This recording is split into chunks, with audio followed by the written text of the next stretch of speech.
கீழே விழுந்து மேலே வரணும்னு எப்படி? அதாங்க லைஃப். சேலஞ்ச் வேணும்.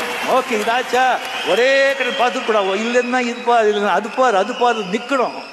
நம்மளை தலையில் வச்சு மிதிக்கணும் சொல்கிறோம், தலை மேலே மிதிச்சு நம்ம மேலே போகணும். பணம், அந்த காசு இந்த காசு இல்லைங்க. காசு அந்த சாமி இந்த சாமி, காசு சாமி தான். காசு சாமி இருந்தால் எல்லா ஆசாமியும் உங்ககிட்ட ஆமா சாமி தான்.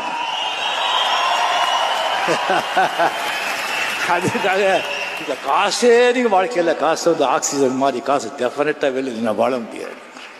பட் அந்த வர்ற காசை ஜாக்கிரதையாக பார்த்துக்கணும், காப்பாற்ற ரொம்ப ஆசைப்படக்கூடாது. சும்மா இல்லைங்க, டைம் அப்படிங்கிறது சும்மா ஒரு நைட்டில் எங்கேயோ கொண்டு போய்டும், ஒரு நைட்டில் அப்படியே இறக்கிடும். எப்படின்னு தெரியாது, எவ்வளோ ஒரு மூளை யூஸ் பண்ணாலும் சரி, ஏதோ ஒரு டயத்தில் ஏதோ